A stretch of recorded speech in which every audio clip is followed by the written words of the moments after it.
Hello నమస్తే, welcome to the పాడ్కాస్ట్లో ఈరోజు ప్రస్తుతం మనతో ఉన్నారు ఇమిగ్రేషన్ ఎక్స్పర్ట్ రాహుల్ రెడ్డి గారితో ముందుగా మొదటి ఎపిసోడ్లో మనం మాట్లాడదాం.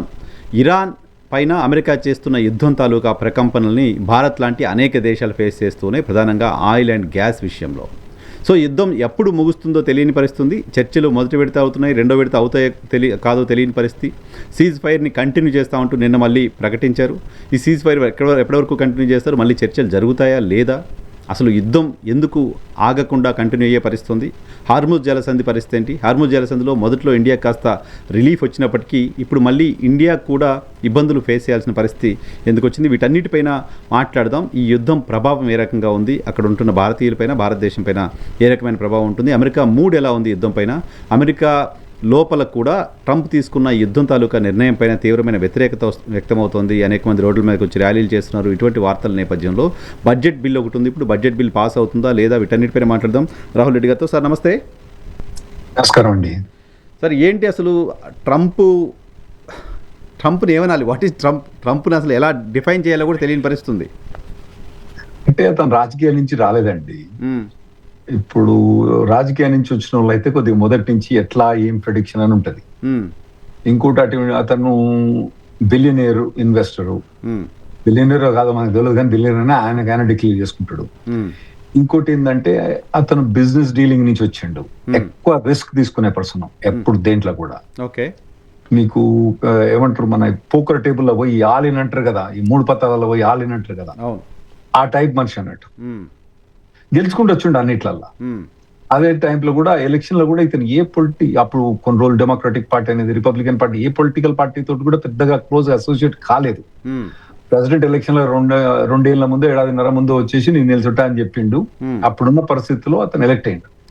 అందులో కూడా అతను ఎట్లా ఒక ఆపోనెంట్ ను ఎట్లా ఇన్సల్ట్ చేసిండ్రు, ఎటువంటి లాంగ్వేజ్ మాట్లాడిండ్రు అంటే సరే నాకైతే నచ్చలేదు. నేనైతే ఆ పార్టీ లేడీ అపోనెంట్ పైన మాట్లాడింది కూడా చూసాం, కొన్ని వీడియోస్ అవి నేను చూసి చాలా దుర్మార్గం. మొగోళ్ళ పేరు మీద కూడా ఎటువంటి కమెంట్ చేసినట్టే మీ ఇలాంటి టీవీలలో చెప్పేది కావు, మీలాంటి ఫ్యామిలీ టీవీలలో చెప్పేటి కావాలి. అటువంటి ఘోరమైన ఇన్సల్ట్ చేసినా కూడా ఎలక్ట్ చేసిండ్రు. ఇక మనం ఏమంటాం జనాలని? డెమోక్రసీలో ఎప్పుడైనా మెజారిటీ విన్స్, దానికి మనం ఏం చేయలేం. సో ఆ మెజారిటీ అతను గెలిపించింది. ఓవరాల్ గా ఓట్స్ వేరే వాళ్ళకి వచ్చినా కానీ మా దగ్గర ఎలక్టోరేట్ సిస్టమ్ ఎట్లుందంటే దాని ప్రకారం అతను హిలరీ క్లింటన్ మీద గెలిచిండు. ఆ తర్వాత మన కమలా హ్యారిస్ మీద గెలిచిండు అతను. ఓవరాల్ గా కమలా హ్యారిస్ మీద అతనికి ఓట్స్ ఎక్కువ వచ్చినాయిలేండి. ఎందుకంటే అప్పుడు బైడెన్ మీద వ్యతిరేకత ఇతనికి ఓట్లు ఎక్కువ వచ్చినాయి. అమెరికా ప్రెసిడెంట్ గా ఎలక్ట్ అయిన ఒక పర్సన్ ఇంత సుప్రీం డెసిషన్స్ తీసుకోవచ్చా? అమెరికాలో పెద్ద రకరకాల 3 అంచెల వ్యవస్థ, రకరకాల డెమోక్రసీ, చెక్స్ అండ్ బ్యాలెన్సెస్, ఇవన్నీ ఏదేదో ఉంటాయని విన్నాం, మేము చదువుకున్నాం. కానీ సుప్రీం డెసిషన్స్ ఏమైనా చేసేసేయచ్చా? ఒక నియంత తీసుకుంటున్న నిర్ణయాల కంటే దారుణమైన నిర్ణయాలు తీసుకున్నారు ఆయన. అంటే ఇప్పుడు ఒకటి అర్థం చేసుకోవాలండి మీరు. నిర్ణయం తప్పైనా ఒప్పైనా ఆయన మాకు ప్రెసిడెంట్. ప్రెసిడెంట్ కు అతనికి కొన్ని రైట్స్ ఉన్నాయి డెఫినెట్ గా. వార్ అన్నది ప్రెసిడెంట్ డిక్లేర్ చేయొచ్చా లేదా పార్లమెంట్ డిక్లేర్ చేయాలన్నది మాకు మొదటి నుంచి కూడా కొద్దిగా డిబేటబుల్ ఇష్యూవే. ఇప్పుడు ఎవరన్నా మా మీద ఇమ్మీడియట్ గా యుద్ధానికి వచ్చింది అనుకోండి, పార్లమెంట్ పెట్టి అవన్నీ పెట్టే టైం ఉండదు కదా. ఎంబడికమ్మడి తన ప్రొటెక్షన్ తీసుకోవాలి కదా. అతనికి అథారిటీ ఉంది, ఓవరాల్ గా ఉంది. సో చెక్స్ అండ్ బ్యాలెన్సెస్ ఉన్నాయా అంటే ఉంటాయి, కానీ ప్రెసిడెంట్ కు వార్ అన్నది అతను వెళ్ళొచ్చు. దానికి కావాల్సిన బడ్జెట్ లేటర్ ఆన్ ఏదైతే కావాలనో దానికి పార్లమెంట్ పోవాలి. కానీ ఇమ్మీడియట్ గా అతనుకున్న డబ్బులు, అతనుకున్న మ్యాన్ పవర్ తోటి అతను వారు వెళ్ళవచ్చు. అది మొదటి నుంచి కూడా అందరు ప్రెసిడెంట్లు చేసి ఉంటారు. అంటే ఇప్పుడు ఆఫ్ఘనిస్తాన్ కానీ, ఇరాన్, ఇదివరకు ఇరాక్ మీద వారు పోయినప్పుడు వాళ్ళు పార్లమెంట్ లో డిక్లేర్ చేసిండు. ఇది పార్లమెంట్ లో నెగదని తెలిసి కూడా ఇతను వార్ చేసిండు. అతనికి అంటే ఆయనకున్న ఇన్ఫర్మేషన్ ప్రకారం వీళ్ళు న్యూక్లియర్ బాంబుకు చాలా దగ్గరకు వచ్చిండ్రు. ఇంకో 30-40 రోజుల్లో వీళ్ళు న్యూక్లియర్ తయారు చేసినంటే గందరగోళం తయారైంది ఆ మిడిల్ ఈస్ట్ మొత్తంలా అని చెప్పి అతను అనుకున్నాడు అని చెప్పి నేను వారం మొదలుపెట్టిండు. అయితే కొన్ని వార్లకు పోయిన తర్వాత అనుకున్నట్టు కావు కదా, అవి కాలేదు. అసలు ఇప్పుడు వారిని ఆయన కంట్రోల్ చేశాడా లేకపోతే వారు ఇంకా పెంచాడా? అక్కడంటే ఏషియాలో ఉద్రిక్తతను పెంచాడు అనిపిస్తోందా, మీకు కంట్రోల్ చేసాడు అనిపిస్తోందా? స్టార్ట్ అయితే చేసింది ట్రంపే. అందులో మాత్రం అనుమానం ఎవరికి ఉండాల్సిన అవసరం లేదు.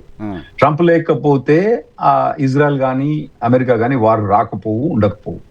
సో వారు మొదలు పెట్టడం తెలుసు కానీ అలా లోపల పోవడం తెలుసు కానీ బయట రావడం తెలుసులేదు. అక్కడ ఇరుక్కపోయింది. ఇప్పుడు బయటికి రావాలంటే ఏం చేయాలి? ఇజ్జత్ తోటి రావాలి. ఓడిపోయినా కొట్టించుకొని వచ్చినామంటే మంచిగా ఉండదు. ఎందుకంటే ఇతను ఇదివరకు కూడా వారు క్రిటిసైజ్ చేసిన అతను ఇతను అగైనెస్ట్ వార్ అని చెప్పాడు. చాలా అగైనెస్ట్ వారే శాంతి భవంతి ఇవ్వమన్నాడు. ఆయనకి డిక్లేర్ అంటే సరే ఇండియా పాకిస్తాన్ వార్ అంటే అంతనికి సంబంధం లేదు కాబట్టి అటువంటి వాళ్ళ అంత యుఎస్ ఇంటర్ఫియర్ కాదు, అటు వేరే అది ఎట్లా ఆగమని చెప్తారు వాళ్ళు, దానిలో తప్పేం లేదు. కానీ ఈ వియట్నాం వారు ఏ వార్ అయితే వెనకట 1970s లో అయిందో అందులోకి పోలే ట్రంప్ వార్లో అంటే పాల్గొనలేదు. దాని గురించి తర్వాత మాట్లాడతాను లేండి. కానీ సో తర్వాత ఆఫ్ఘనిస్తాన్ లో 20 ఏళ్ళు మేము వార్ చేసినాం. పోవడం మంచిదే, ఆఫ్ఘనిస్తాన్ పోవడం ఎవరు తప్పట్టలేదు. కానీ ఎంబడే వెనుకకు రావాల్సింది అన్ని 20 ఏళ్ళు ఉండకపోతే.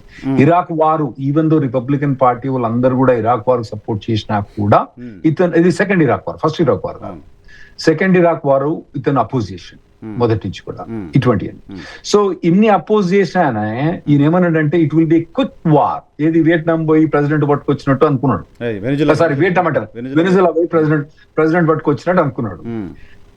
అయితే వీళ్ళు ఓపెనింగ్ సెరమనీ బాగానే చేసిండ్రు, ఎందుకంటే మొత్తం లీడర్షిప్ అంతా ఒక 2 గంటల వైప్ అవుట్ చేసేసి కాగానే ఏమనుకున్నారు యుద్ధం గెలిచిన అని వీళ్ళు అనుకున్నారు. కాకపోతే అప్పుడే మొదలైంది ముసళ్ళ పండుగ. అది కొద్దిగా డెఫినెట్ గా ఇతను అనుకున్నట్టయితే జరగట్లేదు.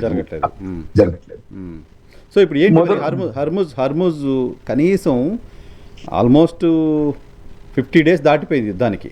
28th February స్టార్ట్ అయింది యుద్ధం. మార్చి అయిపోయింది, ఏప్రిల్లోకి వచ్చేసాం మనం. సో ఇన్ని రోజుల తర్వాత కూడా ఒక జలసంధిని తెరిపించలేకపోతుంది, ఒక జలసంధి పైన పట్టు తీసుకోలేకపోయింది అమెరికా.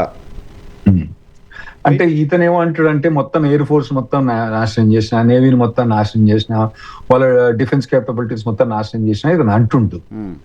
అయితే వాళ్ళు ఈ ఏదైతే షహీద్ డ్రోన్ ఉందో అది ఒక బ్రహ్మాస్త్రం అయిపోయింది వాళ్ళకి ఇప్పుడు. వీళ్ళు ఏంటంటే పెద్ద పెద్ద బ్రహ్మాస్త్రాలు అన్ని తించేసింది కానీ చిన్న చిన్న వాటిని కొట్టలేకపోయారు. ఒకవేళ కొట్టాలనుకున్నా వాడు $20,000 పెట్టి వాడు పైకి వేస్తే దాన్ని కొట్టడానికి మాకు $2-3 million అవుతాయి. ఇప్పుడు సౌదీకి కానివ్వండి, యుఏఈ కానివ్వండి, ఒక్కొక్క షాహిద్ డ్రోన్ వాళ్ళు 20,000 తయారు చేసి పంపిస్తే వాళ్ళకి ఒక్కొక్కరికి అక్కడ ఉన్న Oman, Qatar, Bahrain, Kuwait, Saudi Arabia, UAE ఎన్ని కంట్రీస్ కు వాడు 20,000 పెడితే వీళ్ళు $1-2 million అవుతాయి. ఆ ఖర్చు వాళ్ళు భరించలేకపోతున్నారు. ఎన్నెన్ని కొడతారు, వాడు 1000 పెట్టి పంపిస్తాడు. వీళ్ళు ఏమంటారు అంటే వాళ్ళ మొత్తం మొదలు వార్ల 1 week చాలా వదిలిండ్రు, ఆ తర్వాత ఇప్పుడు వదులుతలేరు కాబట్టి వాళ్ళకి మొత్తం మేము వాళ్ళని తీసేసినామని వీళ్ళు అంటారు. ఏది అమెరికా అంటారు. వాళ్ళు ఏమంటారు మా దగ్గర ఇంకా 70% ఉన్నాయి, ముందు ముసల పండుగ మేము మంచి కాచుకొని కూర్చున్నాం వాళ్ళు అంటారు. అమెరికా కంటే ఎక్కువ సవాల్ ఇప్పుడు ఇరాక్ చేస్తుంది, మేము రెడీగా ఉన్నాం, సీజ్ ఫైర్ అవసరం లేదు. ఇరాన్ అంటుంది మరి. అంటే అది మరి మేకపోతు గంభీర్యతమా మరి వాళ్ళ దగ్గర ఉన్నదా అనేది మనకు తెలియదు. అయితే మొదలు ఇతను ఏమన్నాడంటే నేను మొత్తం ఎలక్ట్రిసిటీని తర్వాత బ్రిడ్జెస్ ను స్మాష్ చేస్తా అన్నాడు. ఏమైంది, మేము ఇరాక్ లో వారు పోయినప్పుడు అట్లే చేసాం. ఏమైంది, మళ్ళా మా పైసలు పెట్టి మొత్తం కట్టారు.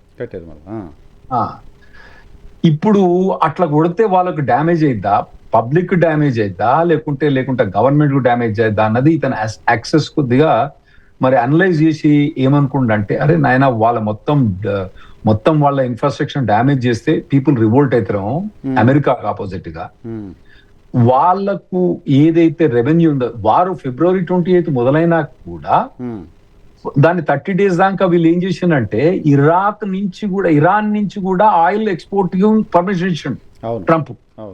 వాళ్ళ ఆయిల్ బయటికి పోతున్నా ఏమనలే. ఎందుకేమనలేదంటే ఆయిల్ ప్రైసెస్ పెరగొద్దు అన్న ఉద్దేశంతో వాడి పంపించి తర్వాత ట్యూబ్లెట్ వెలిగింది నాకు. ఏమని అంటే అరే నాయన వీళ్ళంతా ఆయిల్ పంపించి అమ్ముతారు కదా, ఈ పైసలన్నీ పోయి మళ్ళీ మనకే వెనక కొడతానని దిమాకు వచ్చేసి ఇప్పుడు ఇతనేమంటే అరే నాయన నేను ఇన్ఫ్రాస్ట్రక్చర్ కుట్టడం కన్నా ఆయిల్ బంద్ చేస్తే ఎవ్రీ డే వాళ్ళకు $500 million రెవెన్యూ వస్తుంది. ఆ రెవెన్యూ అంతా వాళ్ళ ఐఆర్జీసీ, ఎగ్జాక్ట్లీ మిలిటరీ కాదనుకోండి, సెమీ పారామిలిటరీ ఆర్గనైజేషన్ ఐఆర్జీసీ పోతుంది. కాబట్టి ఆ ఐఆర్జీసీ దెబ్బతింటానికి ఆయిల్ బంద్ చేస్తా అని చెప్పి ఇప్పుడు ఆయిల్ బంద్ చేస్తా అని ఇరాక్ ను ఆయిల్ బంద్ చేసి, ఇరాక్ ఆయిల్ బంద్ చేసి, ఇరాన్ ఆయిల్ బంద్ చేసి, ఇరాన్ ఆయిల్ బంద్ చేస్తే ఇరాన్ ఏమంటది, మనం అంతకుముందు ఇరాక్ నుంచి, కువైట్ నుంచి, యుఏఈ నుంచి తెచ్చుకునే ఆయిల్ ఇరాన్ మనకు పర్మిషన్ ఇచ్చేది, చైనాకు పర్మిషన్ ఇచ్చేది. వాళ్ళు ఏమంటారు, ఈ పర్మిషన్ మేము ఇప్పుడు ఆ దొందు కొట్టుకుంటా ఇరాన్ అది కొట్టుకుంటే మన నెత్తి మీదకి వచ్చి పడుతుంది. అవును, అదే ఇప్పుడు ఎక్స్పోర్ట్స్ ఆపేశారు. కుర్గు ద్వీపం అదేదో ఉంది కదా, కుర్గు ద్వీపం అమెరికాకు నిండిపోతుంది, అక్కడ నుంచి బయటికి పోలేని పరిస్థితి. అక్కడ ఇంకోటి ఏంటంటే అండి, ఆయిల్ వెల్స్ ఎట్లుంటాయి అంటే అందులోకి వెళ్ళి పంప్ చేస్తా ఉండాలి రెగ్యులర్ గా ఆయిల్. అవునంట.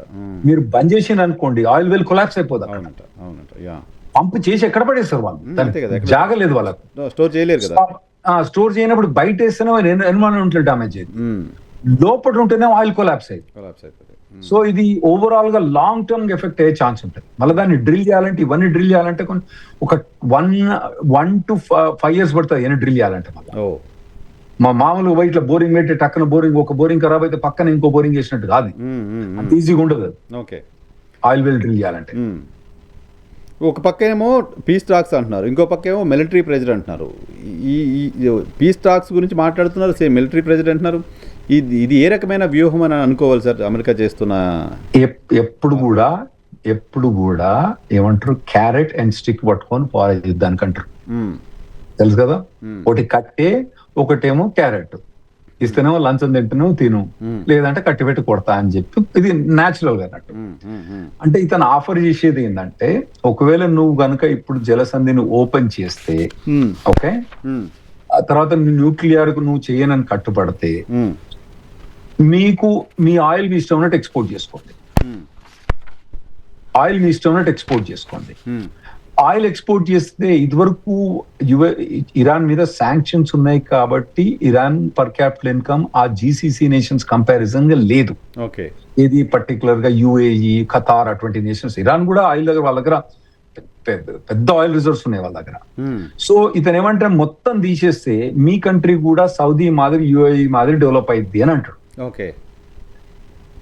వాళ్ళు ఏమంటారు అంటే, ఈ సౌదీ యుఏఈ డెవలప్ అయినా కూడా అమెరికా చెప్పు చేతల కిందనే ఉంది కదా, మా దగ్గర కనుక న్యూక్లియర్ వెపన్ ఉంటే, ఇప్పుడు నార్త్ కొరియా ఉన్నది, వాడిని ఏమైనా చేస్తానా మనం, వాడు ఏమన్నా అంటే వాడు తీసుకుని ఎవరి మీద వేస్తాడో తెలియదు. ఆడ సౌత్ కొరియా మీద వేసినా బాధే, జపాన్ మీద వేసినా బాధే, అటుపక్క ఏ దేశాల మీద వేసినా మన యుఎస్ కు బాధే.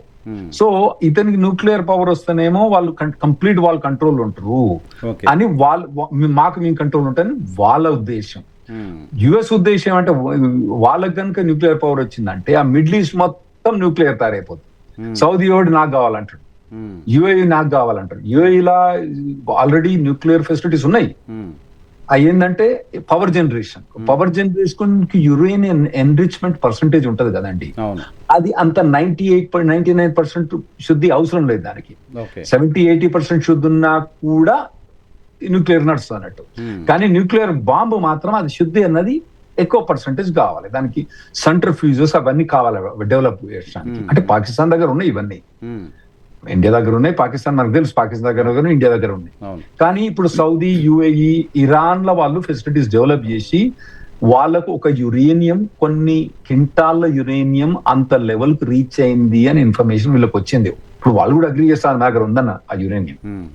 ఎప్పుడు ఏమంటానంటే ఆ యురేనియం ను మాకు ఇచ్చేయండి అని అంటుంది నెగోషియేషన్ లో, లేదా అంటే రష్యా దగ్గరనో ఇండియా దగ్గరనో పెట్టమని వాళ్ళు అంటారు. చూద్దాం మరి ఎక్కడ డిస్కషన్ అయింది. వాళ్ళ మీద ఫైనాన్షియల్ ప్రెషర్, తర్వాత మీద కట్టే, క్యారెట్ అండ్ స్టిక్ రెండు పట్టుకొని పోతాడు. బట్ ఇండియా లాంటి దేశాలు నష్టపోతున్నాయి యుద్ధంలో పార్టిసిపేట్ చేయకుండా, యుద్ధంతో సంబంధం లేకుండా. ఇండియా లాంటి కంట్రీస్ ఫినాన్షియల్గా నష్టపోతున్నాయి, ప్రజలు ఇబ్బందులు పడుతున్నారు. ఇవన్నిటిని కూడా పరిగణలోకి తీసుకోవాల్సిన అవసరం యుఎస్ కనిపించదా? అంటే ఇప్పుడు యుఎస్ ప్రెసిడెంట్ యుఎస్ ఇంట్రెస్ట్ చూసుకుంటారు కదండి, అది మెయిన్ ఇంపార్టెంట్ కదా. ఎప్పుడు కూడా ఇదివరకు ప్రెసిడెంట్స్ అందరూ కూడా ఏంటంటే మొత్తం గ్లోబల్ ఎకానమీ అని పోయినారు. దాని కొద్దిగా నేషనలిస్టిక్ ఐడియాస్ ఎక్కువ ఉన్నాయి. నేషనలిస్ట్ అంటే అమెరికా ఫస్ట్ అనే ఐడియా ఇతనికి మొదటి నుంచి ఉంది. అందుకోసం యుద్ధంలో ఈ ఇంటర్ఫియరెన్స్ అనేది కొద్దిగా ఇరాన్ తోటి, ఇజ్రాయెల్ తోటి ఫ్రెండ్షిప్ తోటి, తర్వాత ఇరాన్ అక్కడ మా ఇంట్రెస్ట్, ఎందుకంటే ఆ మిడిల్ ఈస్ట్ మాకున్న ఇంట్రెస్ట్ అన్ని కూడా దెబ్బతింటాయి కాబట్టి ఇతను పోయిండని ఇతను చెప్పుకుంటూ వస్తున్నాడు అంతే. వరల్డ్ పర్సెప్షన్ చూసినప్పుడు ఇరాన్ ఇప్పటికీ మేము యుద్ధానికి రెడీగా ఉన్నాం అంటూ చేస్తున్న ప్రకటనలు, అమెరికానేమో ఏదో రకంగా రెస్పెక్టెడ్గా యుద్ధం నుంచి బయటపడాలని చేస్తున్న ప్రయత్నాలు కనపడుతున్నాయి క్లియర్గా. ఎట్లా రెస్పెక్ట్ ఇప్పుడు రెండు కంట్రీస్ కూడా రెస్పెక్టబుల్ గా బయటపడదామని అనుకుంటున్నాయి. ఒకటి ఏంటంటే అండి, మీకు అర్థం కావాల్సింది, మాదేమో డెమోక్రటిక్ సిస్టమ్. డెమోక్రటిక్ సిస్టమ్ లో మీ పబ్లిక్ ఒపీనియన్ కట్టుబడి ఉండాలి, పబ్లిక్ సఫరింగ్స్ చూసుకోవాలి. నేను క్రిటిసిజం ఎలౌడ్. ఇప్పుడు మా దగ్గర ఎన్ని ఛానళ్లు ట్రంప్ కు క్రిటిసిజం చేస్తున్నాయి కదా, మా దగ్గర ఇంటర్నెట్ బంద్ చేయలే కదా. దాదాపు 60% of the people opinion in favour గా లేరు మా దగ్గర, ఓన్లీ 40% ఉన్నారు. ఇంకోటి ఏంటంటే, ఇటువంటి ఈ ట్రంప్ ఏంటంటే లోపల పోయింది కానీ ఇప్పుడు బయటకు వచ్చిండు అనుకోండి, అందులోకి వెళ్ళి అతని పార్టీ మొత్తం నాశనం అయింది, కొద్దిగా విక్టోరియస్ గా బయటకు వద్దామని అతను అనుకుంటాడు. అయితే డెమోక్రటిక్ గవర్నమెంట్స్ అన్నది ఇవన్నీ కన్సిడరేషన్ చూసుకోవాలి. ఏవైతే డిక్టటోరియల్ గవర్నమెంట్ ఉంటాయి అనుకోండి, వాటి అయ్యన్న అవసరం లేదు కదా. ఇరాన్ కి అయ్యన్న పబ్లిక్ సఫరింగ్ అవసరం లేదు, ఎకానమీ అవసరం లేదు, పబ్లిక్ ఒపీనియన్ అవసరం లేదు. ఎవడొస్తే వాడిని కాల్ చంపడే ఇప్పుడు అక్కడ. సో డెమోక్రటిక్ కంట్రీస్ లా కొన్ని డెఫిషియన్సీస్ ఉంటాయి, కానీ ఎన్ని రోజులు భరిస్తాం వీళ్ళ టెర్రరిజం? డెమోక్రటిక్ కంట్రీస్ కు అయ్యో పబ్లిక్ సఫర్ అయింది కదా, అయ్యో ఇది అని ఎన్ని రోజులు సఫర్ అవుతాయి? ఎన్ని దెబ్బలు అని తీసుకోవాలి? ఇజ్రాయెల్ మీద ఎన్ని దెబ్బలు తీస్తారు వాళ్ళు? ఎన్నిసార్లు అటాక్ చేసిండ్రు?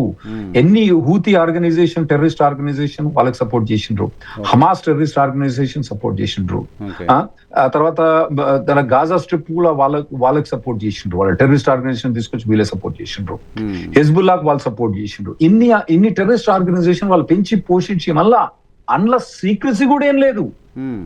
ఆ ఆర్గనైజేషన్స్ అన్ని ఇరాను కూడా కనీసం పాకిస్తాన్ మనకు చేసినా చేయకున్నా ఓపెన్ గా మేము సపోర్ట్ చేస్తానని చెప్పదు. ఇరాను చెప్పి మేము హెజ్బుల్లాకి సపోర్ట్ చేస్తానము, మేము హమాస్ సపోర్ట్ చేస్తానము, మేము హూతీకి సపోర్ట్ చేస్తానము, ఇవన్నీ కూడా ఇజ్రాయెల్ మొత్తం మీద, ప్రపంచం మీద, సముద్రం మీద తొక్కి పడేస్తామని చెప్పి వాళ్ళు కూడా డైరెక్ట్ చెప్పి వాళ్ళు పార్టిసిపేట్ చేస్తానప్పుడు ఇన్నో 1000 దెబ్బలు కొట్టినప్పుడు ఒకసారి అన్న డెమోక్రటిక్ కంట్రీస్ రివోల్ట్ కావాలి కదండి. అయింది. అయినప్పుడు మరి అంతం చూసిపోదామని చెప్పి ఇజ్రాయెల్ గానీ అమెరికా గానీ అనుకుంటారు. కంట్రీస్ వాళ్ళని కంట్రోల్ చేసే క్రమంలో ప్రపంచవ్యాప్తంగా అందరి మద్దతుని తీసుకునే ప్రయత్నం చేయకుండా అందరి మద్దతు ఇస్తారా? ఇప్పుడు ఇండియా మీద అటాక్ కదా, ఇవ్వండి లేకపోతే బ్లాక్ మెయిల్ చేస్తున్నారు కదా. ఇప్పుడు మన కాశ్మీర్ లో లాస్ట్ టైం అటాక్ అయింది, ఇండియా అడిగిందా ఎవరన్నా? ఒకవేళ అది యుద్ధం పెచ్చి అయిపోయి న్యూక్లియర్ దాకా తయారైంది అనుకోండి, మొత్తం ప్రపంచం సఫర్ అయింది కదా. ఇండియా మోదీ పోయి పర్మిషన్ అడిగిందా? అమెరికన్ పర్మిషన్ అడిగిందా? రష్యన్ పర్మిషన్ అడిగిందా? చైనా పర్మిషన్ అడిగిందా? ఇప్పుడు అడుగుతున్నారు కదా ఎవరు? ఇప్పుడు మీరు రండి, జలసంధిని మీరే తెరిపించండి. అంటే జలసంధి వల్ల అమెరికా మేము ఆల్రెడీ గెలిచిన తర్వాత మీరేంటి రెస్పాండ్ అయ్యేదని కూడా మాట్లాడాయన. అది మీరేమంటానంటే, మీకు జలసంధి లేదు కాబట్టి మీకు ఆయిల్ ప్రైస్ పెరుగుతుంది అంటాను. ఆయిల్ మేము ఎక్స్పోర్ట్ చేసే వాళ్ళం అండి, మేము ఇంపోర్ట్ చేసే వాళ్ళం కాదు. రాంగ్ వ్యాపారం అని ఏం కాదండి, మేము ట్రై చేస్తున్నాం. వ్యాపారం మేము ట్రై చేస్తున్నాం, జలసంధిని ఓపెన్ చేస్తాను ట్రై చేస్తున్నాం. ఇద్దరు కలిసి ఒప్పుకుంటారు అనుకోండి, ఒప్పుకుంటాం. ఒప్పుకోకపోతే ఒప్పుకోదు. కాకపోతే అంటే కొన్ని షరతులు మాయ ఉన్నాయి. కొన్ని అన్నట్టు ట్రంప్ విక్టోరియస్ గా బయటకు రావాలనుకుంటాడు. విక్టరీ ఉన్నా లేకున్నా విక్టోరియస్ గా బయటకు రావాలనుకుంటాడు. ఇరాన్ ప్రభుత్వం కూడా అదే అనుకుంటుంది. సరే, పాకిస్తాన్ మనం ఎన్ని క్రిటిసైజ్ చేసినా కూడా ఇప్పుడు మధ్యవర్తం చేసే దాన్ని మాత్రం ఖచ్చితంగా మనం ప్రైజ్ చేయాల్సిందేనండి. అందులో అనుమానం ఏం లేదు. వాళ్ళు చేసే ఇరాన్ అమెరికా మధ్య వాళ్ళు చిత్తశుద్ధితోటి మధ్యవర్తనం చేస్తుండ్రు. వాళ్ళు మనం అప్రిషియేట్ చేయాలి దాన్ని. మంచి పని చేసినప్పుడు మంచి పని చేసినని చెప్పాలి. చేస్తుండ్రు. అటువంటి అట్లా మోర్ గవర్నమెంట్స్ ముందుకు రావాలని చెప్తుండ్రు ట్రంప్. ఒక్క పాకిస్తాన్ ఒక్కటే కాదు, ఇండియా, చైనా ఇవన్నీ కూడా ఇంటర్ఫేర్ కావాలి. South Korea, Japan, European nations ఇవన్నీ ఎఫెక్ట్ అయినాయి కదా. ఇవన్నీ ఆయిల్ ఇంపోర్టింగ్ నేషన్సే. ఒక నార్వే కాకపోవచ్చు, ఏది యూరోపియన్ యూనియన్ నార్వే కూడా కాకపోవచ్చు, ఇదన్నీ కంట్రీస్ ఆయిల్ ఇంపోర్టింగ్ కంట్రీసే కదా. ఇండియా ఆయిల్ ఇంపోర్టింగ్ కంట్రీ, తర్వాత Pakistan oil importing country, China is the biggest oil importing country, second biggest is India, south Korea, Japan ఇవన్నీ ఉన్నాయి. కాబట్టి మీరందరూ కూడా ఇంటర్ఫియర్ కావాలి అని అతను అంటాడు. పాకిస్తాన్ మాత్రం ఇంటర్ఫియర్ కావాలి. What is America perception sir? అమెరికాలో ఏమనుకుంటున్నారు అసలు? యుద్ధం గురించి, యుద్ధం ఆగిపోతుంది అనుకుంటున్నారా? యుద్ధంలో మనం ఓడిపోతున్నాం అనుకుంటున్నారా? ఇప్పుడు బడ్జెట్ ఏదో ఉంది కదా, బడ్జెట్ పరిస్థితి ఏంటి? బడ్జెట్ పాస్ అవుతుందా? ట్రంప్కి ఇంత వ్యతిరేకత 60% వ్యతిరేకత ఉందని మీరే చెప్తున్నారు. ఫస్ట్ ఏంటంటే పించ్ ఫీల్ అయ్యేది ఉంటది కదా, దిగిచ్చుడు ఫీల్ అయ్యేది ఎక్కడ మొదలైద్ది అంటే, మా దగ్గర పోయి గ్యాస్ ట్యాంక్ పోయి పెట్రోల్ మేమే నింపుకుంటాం అక్కడ, మాకెవడు నింపడు. మేము నింపుకున్నప్పుడు ఆడ $2.5 ఇప్పుడు $4.5 అయింది. అవునా? గ్యాలన్ మాకు 4 లీటర్లు, గ్యాలన్ అంటే 4 లీటర్లు అన్నట్టు పెరిగిపోయింది. దాదాపు 50-60% పెరిగిపోయింది. అలానే ప్రతి వారానికి గ్యాస్ కొట్టి పెట్రోల్ కొట్టాలి కదా, ఇక మాండుతుంది అందరికి జనాలు. దాంతో సందుల బొంది ఏంటంటే ప్రతి ఒక్కటి రేట్ ఇంక్రీజ్ చేస్తాడు అక్కడ. ఇక గ్యాస్ పెట్రోల్ ప్రైస్ పెరిగింది అనగానే వాడు ఏరోప్లేన్ ప్రైస్ ఇంక్రీజ్ చేసేస్తాడు. తర్వాత ఈ ఫెడెక్స్ వాడు ఉన్నాడు కదా, వాడు ఫెడెక్స్ డెలివరీ వాడు గ్యాస్ ప్రైస్ లన్నీ వాడు 10% 20% ఎక్స్ట్రా చేసి పంపిస్తాడు మాకు బిల్లు. ఇక అట్లా మొదలైతాయి అన్నట్టు. మళ్ళా తగ్గినప్పుడు తగ్గారు, మనకు తెలుసు కదా, ఆయిల్ ప్రైస్ పెరిగినప్పుడు పెరుగుతాయి మన ఇండియాలో, తగ్గినప్పుడు ఇప్పుడు మీకు కూడా ఎలక్షన్ కాగానే పెరుగుతాయి. మే 29th ఎలక్షన్స్ అయిపోతున్నాయి కదా, స్టేట్ ఎలక్షన్స్ కాగానే నెక్స్ట్ డే మీకు ఆయిల్ May 1st నుంచి మీకు ఆయిల్ ప్రైస్ పెరుగుతాయి ఇక్కడ కూడా. సో అక్కడ మాకు ఇమీడియట్ గా మొదలైద్ది అన్నట్టు పింఛ. మొదలు కాగానే తిట్టడం మొదలుతారు, ఎందుకు పోయినారు అక్కడ. కాకపోతే ఏంటంటే ఈ టోటాలియన్ స్టేట్స్ కానివ్వండి, ఈ రిలీజియస్ ఫండమెంటల్ స్టేట్స్ కానీ ఏంటంటే వాళ్ళకు టాలరెన్స్ పవర్ ఎక్కువ ఉంటుంది. ఓకే. ఎందుకంటే టాలరెన్స్ పవర్ ఎందుకు ఎక్కువ ఉంటుంది అంటే వాళ్ళు మొండికేషన్ కాబట్టి ఏమన్నది, ఎవడన్నా పోయి అపోజిషన్ అనుకోండి ఏం చేస్తారు, గన్ను తీసి టక్కన లేపడేస్తారు. పైగా మన దగ్గర సామెత ఉంటుంది కదా, మొండోడు బలవంతుడు. మొండోడు బలం. అక్కడ వాళ్ళు ఒకటి మొండికేస్తారు. సెకండ్ ఏంటంటే వాళ్ళ దగ్గర అపోజిషన్ అన్న ఉండదు. డెఫినెట్లీ ఈ America is a democratic country, opposition ఉంది, అపోజిషన్ వాయిస్ ఉంది, అపోజిషన్ షుడ్ బి దేర్, వాళ్ళు అపోజ్ చేస్తున్నారు. సో 60% ఆఫ్ ద అమెరికా ఇప్పుడు anti Trump on this Iran war అయితే క్లియర్ గా కనబడుతుంది. కాకపోతే ట్రంప్ ఏమనుకుంటాడంటే, ఇప్పుడు ఎలక్షన్స్ లేవు దగ్గర పట్ల కాబట్టి ఇంకా టైం ఉంది కాబట్టి ఇప్పుడే వీళ్ళని కొట్టేస్తే బెటరు. మళ్ళీ తర్వాత మళ్ళా సగం సంచిన పాము వదిలిపెట్టినాం అనుకోండి, మళ్ళీ అది వచ్చి రివర్స్ వచ్చి కొడుతుంది అని చెప్పి భయపడుతున్నారు. ఇరాన్ శరణు జొచ్చాలి, మమ్మల్ని వదిలేయండి బాబు అని అడగాలి అని కోరుకుంటోంది అమెరికా. అంటే ఓపెన్ గా ఇది ఎట్లుంటది అంటే, ఇద్దరు కూడా విక్టరీ అనేటట్టు ఉండితేనే ఇప్పుడు బెటర్ రైట్ నా. ఎందుకంటే ట్రంప్ అక్కడ ఓడిపోయి వచ్చినా కూడా అతను నెక్స్ట్ టర్మ్ అనేది లేదు. మిడ్ టర్మ్ లో ఎట్లా ఓడిపోతాడు, మిడ్ టర్మ్ లో ప్రతి ఒక్కరు కూడా ఓడిపోతాడు. కాకపోతే అతనికి లైఫ్ గానీ ఫ్యామిలీ గానీ ఆయనకేం ఎఫెక్ట్ ఉండదు నెగటివ్ గా. అదే గాని ఇరాన్ లో గనక ఏమిద్దంటే, విక్టరీ పోయిందంటే ఆ మొత్తం గవర్నమెంట్ మొత్తం సర్వనాశనం అయిపోతుంది. ఎందుకంటే వాళ్ళు మొత్తం జపమే అది చేసింది కదండి. అవును. ఏది యాంటీ అమెరికా, ఇప్పుడు ఇజ్రాయెల్ తోటి ఓడిపోయినా అమెరికా తోటి ఓడిపోయినా వాళ్ళు వాష్అవుట్ అయిపోతారు వాళ్ళు. వాళ్ళకి అట్లా మావోడు కూడా విక్టరీ, ఇద్దరికి విక్టరీ అంటట్టయితే ఈ పాకిస్తాన్ మధ్యవర్తనం చేసి ఏదో మొత్తానికి ప్రయత్నిస్తుంది, చేసినంత దానికి దోషినంత అది ప్రయత్నిస్తుంది. దాన్ని అయితే నేను ప్రైజ్ చేస్తా. సరే, మన ఇండియన్ ఛానల్స్ కొన్ని క్రిటిసైజ్ చేసినా కూడా నేనైతే ప్రైజ్ చేస్తాను.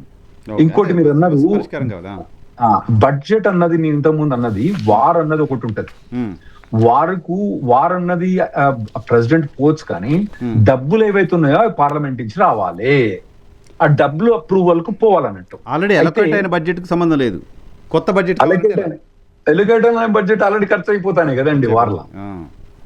ఇంకా బడ్జెట్ కావాలి కాబట్టి బడ్జెట్ ప్రపోజల్ ఇతను అందులో డబ్బులు కావాలని చెప్పి ఇతను పెట్టిండు అన్నట్టు. పెట్టిపోయిండు కాంగ్రెస్, అంటే పార్లమెంట్ మేము కాంగ్రెస్ అంటాం అక్కడ. అయితే ఇతనికి పాస్ అయ్యే ఛాన్స్ ఉంది. ఎందుకంటే వేరే బిల్లు, బడ్జెట్ కాకుండా డబ్బుల బిల్లు కాకుండా వేరే బిల్లు పాస్ కావాలంటే మా దగ్గర సెనెట్ అంటే మీ దగ్గర రాజ్యసభలో 60% ఓట్స్ కావాలి. అతనికి 54% ఓట్సే ఉన్నాయి, 60% ఓట్స్ లేవు. అతనికి కావాల్సింది 50%. 50% మళ్ళీ 51% కూడా కాదు. ఆడ మొత్తం 100 సీట్లే ఉంటాయి. ప్రతి స్టేట్ కు 2 సెనేటర్లు ఉంటారు అక్కడ. ప్రతి చిన్న స్టేట్ కైనా ఇద్దరే, కాలిఫోర్నియాకైనా ఇద్దరే, ప్రావిడెంట్ ఐలాండ్, రోడ్ ఐలాండ్ కూడా ఇద్దరే ఉంటారు అన్నట్టు. అయితే ఈ 100 మందిలో 50 ఓట్లు కావాలి, వాళ్ళకి 54 ఓట్లు ఉన్నాయి. 50 ఓట్లు వచ్చినా గానీ వైస్ ప్రెసిడెంట్ కు ఓటు ఉంటుంది అన్నట్టు, టై ఓటు మన దగ్గర ఉన్నట్టే, రాజ్యసభలో ఉన్నట్టే. సో అతనికి 50 ఓట్లు ఉన్నా చాలన్నట్టు, వాళ్ళకు ఉన్నాయి అక్కడ. సో బడ్జెట్ పాస్ అయ్యే ప్రపోజల్ ఉంది. ఇప్పుడు మిడ్ టర్మ్ ఎలక్షన్స్ మాకు ఎప్పుడు వస్తాయి అంటే నవంబర్ లో వచ్చి ఆ మిడ్ టర్మ్ అన్నది జనవరి ఆఫ్ 2027 లో మాకు కొత్త గవర్నమెంట్ వస్తుంది, కొత్త లోక్సభ వస్తుంది. లోక్సభకు అక్కడ అంటే లోక్సభ అంటే హౌస్ ఆఫ్ రిప్రజెంటేటివ్ ప్రతి 2 ఏళ్ళకి ఒకసారి ఎలక్షన్స్ అయితే అక్కడ కంపల్సరీ డెమోక్రాట్స్ గెలుస్తారు, అందులో డౌటే లేదు. సాంప్రదాయం అది అధికార పార్టీకి వ్యతిరేకంగా వస్తానంట. సో అక్కడ గెలిచారు కాబట్టి అతను ఏమున్నా కూడా ఈ నవంబర్ లోపలనే మొత్తం పాస్ చేసుకోవాలి అన్ని బిల్స్, ఏదే డబ్బుల బిల్స్, మిగతా బిల్స్ ఎట్లా పాస్ కావాలి. యా, సో అది పాస్ అయ్యే ఛాన్స్ ఉన్నది ఈసారి. ఇంకోటి మీకు తెలుసా అండి, ఇతను డ్రాఫ్ట్ ఎవేడర్ అంటే తెలుసా మీకు? మిస్ అయ్యాను, సారీ, డ్రాఫ్ట్ ఎవేడర్ అనుకున్నాను. అయితే ట్రంప్ యాంటీ యుద్ధం అన్నాం కదా, అయితే మా దగ్గర ఏంటంటే ఎప్పుడైనా యుద్ధం మొదలైనప్పుడు యుద్ధంకు కావాల్సిన ఎవరు మొగోలు కావాలి. అక్కడ 18 years నుంచి 29 years ఆ ఏజ్, 35 years డిపెండింగ్ ఆన్, అప్పుడు ఆ ఏజ్ వాళ్ళని ఏం చేస్తారంటే సమన్ చేస్తారు, నాయన నువ్వు వచ్చి రిపోర్ట్ చేయాలి మాకు. అంతే, రిపోర్ట్ చేయకపోతే మీకు కాలేజీలో అడ్మిషన్ ఇవ్వరు, ఎక్కడ అడ్మిషన్ ఇవ్వరు, మళ్ళీ మిమ్మల్ని చేయలేరు. అయితే అప్పుడు ఏం చేస్తారంటే నవయువకులు ఉంటారో వాళ్ళందరూ యుద్ధానికి పోవాలి కంపల్సరీ, అన్లెస్ వాళ్ళు ఏదైనా మెడికల్ రీజన్ పెట్టుకొని వెనక పోవాల్సి వస్తుంది. ఏదైనా వేరే రీజన్ పెట్టుకొని వెనక పోవాల్సి వస్తుంది. ఇతనప్పుడు నా కాల్లో చిన్న పెయిన్ ఉంది అని చెప్పి డాక్టర్ సర్టిఫికేట్ తెచ్చుకున్నాడు. ఎవరు? ట్రంప్. ఎప్పుడు? వియట్నాం యుద్ధం అప్పుడు 1970s లో. దాన్ని ఏమంటే డ్రాఫ్ట్ ఎవేడర్ అంటాం. డ్రాఫ్ట్ ఎవేడర్ అంటే పౌరులు కూడా, సిటిజన్స్ కూడా వెళ్ళి పార్టిసిపేట్ చేయాలి యుద్ధంలో. ఇప్పుడు యుద్ధం వచ్చింది అనుకోండి, యుద్ధం వచ్చినప్పుడు ఏంటంటే ఈ నవయువకులు కాల్ వస్తుంది, ఎందుకంటే యువకులు బ్లడ్ రక్తం ఉంటది కాబట్టి వాళ్ళు యుద్ధం చేయాలి కదా, వాళ్ళ దేశం తరఫున యుద్ధం చేయాలని కాల్ వచ్చినప్పుడు చేయాలి కదండి. ఇప్పుడు సింగపూరు, ఇటలీ, సింగపూరు తర్వాత ఇజ్రాయెల్, ఇటువంటి కంట్రీస్ లో మ్యాండేటరీ, ఆడ మొగ ప్రతి ఒక్కరు 2 ఏళ్ళు చేయాల్సిందే. వాళ్ళు కుకింగ్ అనే చేయొచ్చు, మిలిటరీకి ఏదైనా చేయాలి, మిలిటరీ సర్వీస్ చేయాలన్నట్టు. అయితే ఇతను డ్రాఫ్ట్ ఎవేడరు, కాలు నొప్పి వచ్చి చేయి నొప్పి వచ్చిందని చెప్పి లేమ్ ఎక్స్క్యూజ్ పెట్టుకొని ఇతను అప్పుడు డ్రాఫ్ట్ చేసిన అతను. మళ్ళా ఇంతకుముందు ప్రెసిడెన్షియల్ క్యాండిడేట్ జాన్ మెకేన్ అని, ఆయన వియట్నాం యుద్ధంలో పోయి 6 ఏళ్ళు ఆయనను ఆపోజిట్ బందీగా చేసి చిత్రహింసలు పెడితే ఆయన చెయ్యి పని చేయదు. జాన్ మెకేన్ రిపబ్లిక్ నుంచి ఇంతకుముందు ఈయన కన్నా ముందు ఆయన ప్రెసిడెన్షియల్ క్యాండిడేట్. ఆయనను కూడా ఈయన నోరు ఎటువంటిదంటే ఆయనను కూడా ఎట్లా తిట్టాలో అట్లా తిట్టిండు. ఆయన అంటాడు, పట్టుబడినోడు కూడా హీరో నేనా అంటాడు. అదే ఇక చెప్పాడు ఆయన నోరు. అసలు అయితే ఆయన తిట్టినప్పుడు అయితే దుఃఖం అనిపిస్తుంది. నేను రిపబ్లికన్ పార్టీ కాదు, జాన్ మెకేన్ ఫేవరెట్ కాదు, కానీ మా కంట్రీ తరఫు నుంచి యుద్ధం చేసి 6 ఏళ్ళు వాళ్ళు బందీగా పట్టుకొని చిత్ర హింసలు పెట్టి కొట్టి ఆ చెయ్యి ఇట్టే ఉంటది ఆయన చెయ్యి. అయ్యో, చెయ్యి ఇట్లుంటది, ఇది దౌడి ఇట్లుంటది, ఎందుకంటే కొట్టి అట్ట తయారైపోయాడు 6 ఏళ్ళు. ఆయన బతుకుని అంటే అంత కాంట్రిబ్యూట్ చేసిన కూడా ఆయన అంటాడు. అతను ఇక అతను నోరు ఏమని అలా మీరు అతను లాస్ట్ కోరిక ఏం చెప్పిండంటే, నేను చచ్చిపోతే నా దగ్గరికి నా ఫ్యూనరల్ అనుకు ట్రంప్ రావద్దు అని చెప్పి చచ్చిపోయాడు. ఆయన లాస్ట్ కోరిక జాన్ మెకేన్. ఆయన విల్లు అది ఒకటే విల్లు ఆయన రాసి పెట్టిపోయాడు. ఇది రిపబ్లికన్ పార్టీ ప్రెసిడెన్షియల్ క్యాండిడేట్ చూడండి. అటువంటి బుష్ తర్వాత ప్రెసిడెన్షియల్ క్యాండిడేట్ మీరు చెప్పండి. సో అటువంటి వాడు ఇప్పుడు ప్రెసిడెంట్ అయ్యిండు, యుద్ధానికి పోయిండు, ఇగో ఈ పరిస్థితి తీసుకొచ్చాడు మామ. యుద్ధాన్ని ఆయన కూడా పోయి యుద్ధం చేయాల్సి వస్తే ఆపేస్తారేమో, ప్రెసిడెంట్ కూడా పోయి ఆపేస్తారేమో. రైట్ సార్, చూద్దాం. ఇంకా కాన్సిక్వెన్సెస్ అయితే ఫేస్ చేస్తుంది ఇండియా లాంటి కంట్రీస్ ఫేస్ చేస్తున్నాయి. కన్క్లూజన్ ఎప్పుడు ఉంటుంది, క్లైమాక్స్ ఎప్పుడు ఉంటుందో అర్థం కాకుండా ఉంది. అది సీజ్ ఫైర్ అంటున్నారు. ఇండియా కూడా ప్రిపేర్ కావాలండి. ఆత్మ నిర్భర్ అన్నది బాగా ఎక్స్ప్లోరేట్ చేయాలి. మీరు ఆయిల్ అండ్ గ్యాస్ మన దగ్గర ప్రొడక్షన్ ఇంక్రీజ్ చేయాలి. బే ఆఫ్ బెంగాల్ మనం చాలా ఇంక్రీజ్ చేయాలి. మనం ఏంటంటే ఫారెన్ కంపెనీస్ ని ఇన్వైట్ చేయాలి, లేకపోతే మన కంపెనీస్ చేయలేదు. ఓఎన్జీసీ రిలయన్స్ కెపాసిటీ లేదు. ఈ స్పెషల్లీ డీప్ సీలో ఏవైతే ఎక్స్ప్లోరేషన్ ఉందో ఆ ఎక్స్పీరియన్స్ కొన్ని కంపెనీస్ కే ఉంది. బీపీకి ఉంది, షెల్ కు ఉంది, షెవ్రాన్ కు ఉంది, ఎగ్జాన్ కు ఉంది. ఓఎన్జీసీకి ఉన్న మన రిలయన్స్ కు లేదు, అంత ఎక్స్పీరియన్స్ లేదు. ఏంటంటే సీషోర్ కదా మనకి వాస్ట్ అందులో ఎట్లుంటదంటే ఒక 10,000 ఫీట్లు పోయిన తర్వాత మనకు ఇది కింద తగులుతుంది. ఆ తర్వాత 5,000 ఫీట్లు పోయింది, 5,000 ఫీట్లు పోయిన తర్వాత ఆ తర్వాత 5,000 ఫీట్లు పోయిన తర్వాత అక్కడ వెళ్తుంది. వెళ్ళినప్పుడు అది ఇట్లా మన బోర్ వేసినట్టు ఉండదు అన్నట్టు. ఒకవేళ దాని గనక కరెక్ట్ ప్లాట్ఫామ్ పెట్టకపోతే అందులో నుంచి బ్లాస్ట్ అయ్యి ఆయిల్ వేస్తే ఒకసారి మా టెక్సస్ దగ్గర అయితే ప్రపంచం మొత్తం కలిసి ఆ 4-5 నెలలు ప్రయత్నిస్తే ఆ పొక్కను బుట్ చేసాం. ప్రపంచం మొత్తం అంటే అందుకే ఇట్లా ఇట్లా వెళ్తూనే ఉంటది ఆయిల్, అందుకే ఇట్లా ప్రెషర్ తోటి వెళ్తుంది అన్నట్టు, మళ్ళీ అది బర్న్ అయితే ఉంటది. సో అటువంటి ఒక్కొక్క ఆయిల్ వేయాలంటే, ఒక్కొక్క వెల్ వేయాలంటే దాదాపు $500 billion అవుతుంది. మళ్ళా అన్ని $500 billion పెట్టి $1 billion పెట్టి ఆడ పెట్టి వేసిన తర్వాత వానికి ఆయిల్ వెళ్తుందో లేదు, లేదా అంటే మన మట్టి వెళ్తుందో లేదు, అంత ఇన్వెస్ట్మెంట్. సో వీళ్ళు ఏమనుకుంటారంటే వాళ్ళు నార్మల్ గా టెక్సస్ అన్నది మాది, స్పెషల్లీ హ్యూస్టన్ అన్నది ఆయిల్ అండ్ గ్యాస్ క్యాపిటల్, మేము ఉండేది అక్కడనే కదా. అయితే ఇటువంటి ఆయిల్ ఎక్స్ప్లోరేషన్ మనం ఏమనుకుంటుంటే ప్రతి 8 బ్యారెల్లకు 1 బ్యారెల్ గవర్నమెంట్ కి ఇస్తారు వాళ్ళు. 7 బ్యారెల్ వాళ్ళు తీసుకుంటారు. ఆ 7 బ్యారెల్ నువ్వు ఎట్లా తీసుకుంటావు? ఎక్కువ ఇన్వెస్ట్మెంట్ అంతా వాళ్ళే కదా చేస్తారు.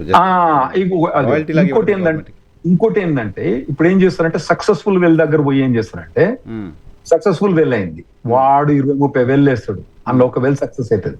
వీళ్ళు పొలిటీషియన్స్ పోయి ఏమనుకుంటారు, అరే నాయన ఈ వెల్కి ఎంత కాస్ట్ అయిందిరా నీకు, ఓకే $2 billion కాస్ట్ అయింది, ఓకే నీకు $2 billion అయినప్పుడు $50 billion ఇస్తా అంటే మిగతా అన్ని వేసి వాడు వేస్ట్ చేసుకున్నాడు.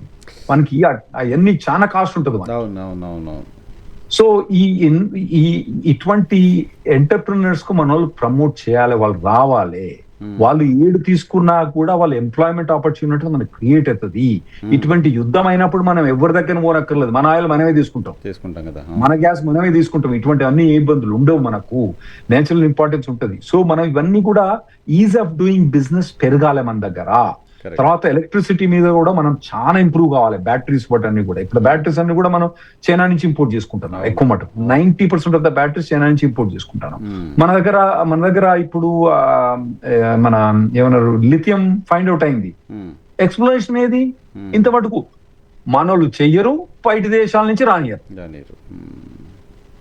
సో ఇవన్నీ మనం ఓపెన్ అప్ చేస్తేనే బెటర్, బయట కంట్రీస్ ఓపెన్ అప్ చేస్తేనే బెటర్. మనం సెల్ఫ్ సస్టైన్ ఉండాలి, ఆత్మనిర్భర్ ప్రభుత్వం చెప్తుంది. కంపెనీ ఇప్పుడు మెక్డొనాల్డ్స్ బయట నుంచి వచ్చినా కూడా మెక్డొనాల్డ్స్ పోయేది కొంతనే ఇక్కడ నుంచి, చికెన్ ఇక్కడ నుంచే, బ్రెడ్ ఇక్కడ నుంచే, మనుషులు ఇక్కడ నుంచే, క్లీన్ నుంచి ఇక్కడ నుంచే, రియల్ ఎస్టేట్ ఇక్కడ నుంచే, అన్ని ఇక్కడ నుంచే కదా. వాళ్ళ ప్రాఫిట్ లో ఎన్ని ట్యాక్స్ పెడతారండి, ప్రతి బర్గర్ అమ్మితే మనకు ₹1-2 మనకు వస్తుంది కదా.